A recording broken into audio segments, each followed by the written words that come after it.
Assalamu alaikum students and very good morning to all of you.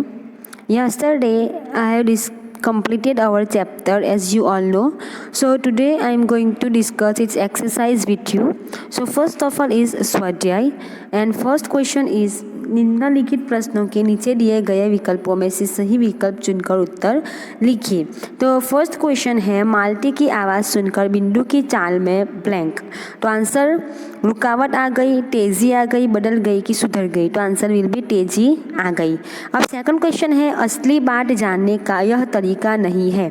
यह कौन कहता है? माल्टी, बिंदु, नंदन की नयन।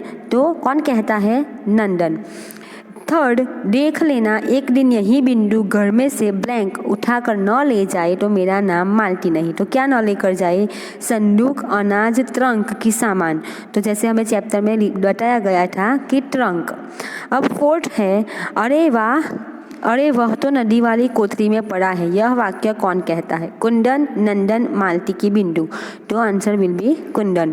अब फिफ्थ क्वेश्चन है नंदन ने पत्नी की बात सुनी तो उसके चेहरे पर ब्लैंक आ गई।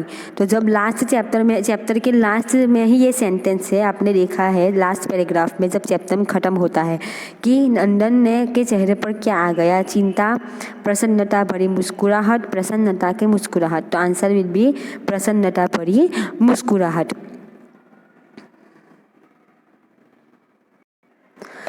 अब हम देखेंगे सेकंड क्वेश्चन। निम्नलिखित प्रश्नों के एक एक वाक्य में उत्तर लिखिए। फर्स्ट क्वेश्चन इज माल्टी के मन में बिंदु के प्रति क्या आशंका हुई? क्या आशंका हुई कि माल्टी के मन में बिंदु के प्रति क्या आशंका हुई कि वो कमरे में से कुछ चुरा कर ले आया है।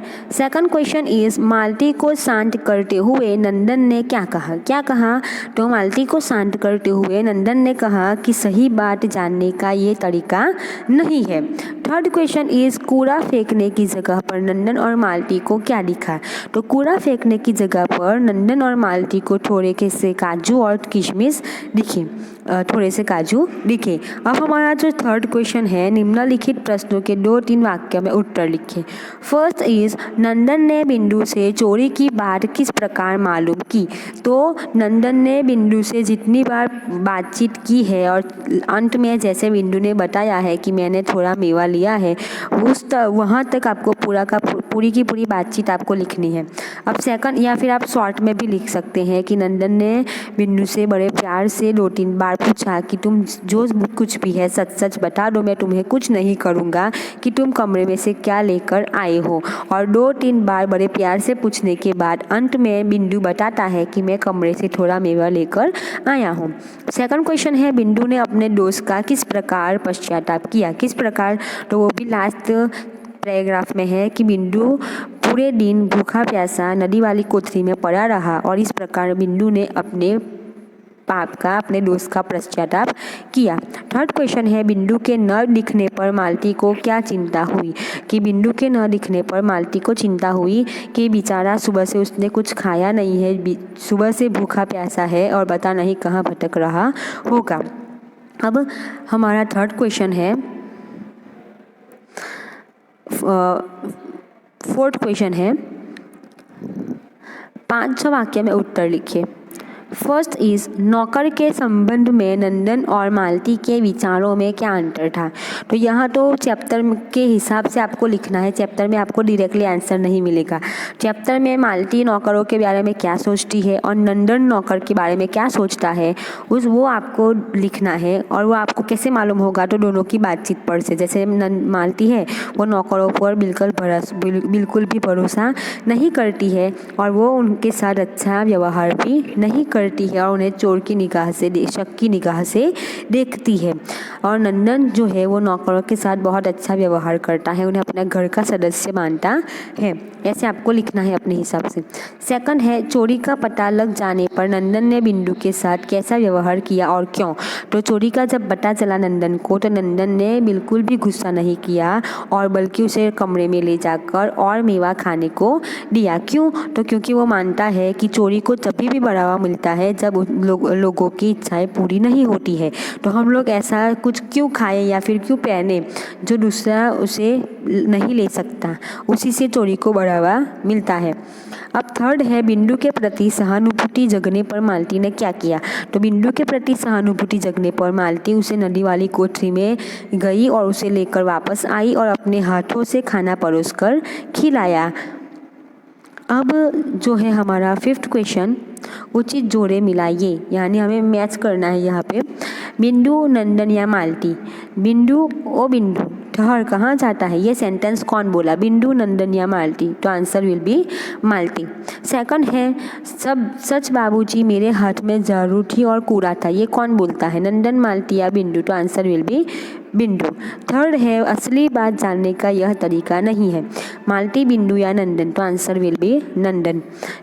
अरे बोलता क्यों नहीं, मुंह में जबान नहीं है। तो ये कौन बोलता है, नंदन। अब अरे वह तो नदी वाली कोठरी में पड़ा है, ये बोलता है कुंदन। तो ऐसे आपको सेंटेंस लिखना है, सामने ये सेंटेंस कौन बोलता है वो आपको लिखना है। अब हमारा 6 क्वेश्चन है, विलोम शब्द यानी ऑपोजिट। फर्स्ट है बेईमान, तो ईमानदार उसका ऑपोजिट आएगा मालिक, मालिक का ऑपोजिट नौकर, असली का ऑपोजिट नकली, झूठ का ऑपोजिट सच। अब भाववाचक संज्ञाएं हमें बनानी है। तो पहला है बच्चा, बच्चा का भाववाचक संज्ञा बनेगी बचपन। मुस्कुराना यानी मुस्कुराहट, लड़का यानी लड़कपन, प्रसन्न प्रसन्नता, बूढ़ा बुढ़ापा, पागल पागलपन, चोर और चोरी। अब हमारा 8 क्वेश्चन है, आशय स्पष्ट कीजिए, यानी इस सेंटेंस को आपको समझाना है। क्या सेंटेंस है वो कि फर्स्ट है, लाटों के देव बातों से नहीं मानते, ये मालती जब बोलती है तो ये आपको समझाना है कि इसका मतलब ये है कि जिन लोगों को मार खाने की आदत पड़ गई होती है, बातें सुनने की आदत पड़ गई होती है, वो कभी भी अपना काम सीधे तरीके से नहीं करता है। जब उन्हें मार पड़ता है, लोग उन्हें डांटते हैं, तभी वो अपना काम सही करते हैं। जैसे कि स्कूल में विद्यार्थी, फिर आप एग्जाम्पल में लिख सकते हैं कि पुलिस यानी मतलब कि चोर कभी ऐसे नहीं सुधरते। जब उन्हें सज़ा मिलती है, जेल में मारा पीटा जाता है, तब वो सुधरते हैं। ऐसा आप एग्जाम्पल में लिख सकते हैं अपने हिसाब से।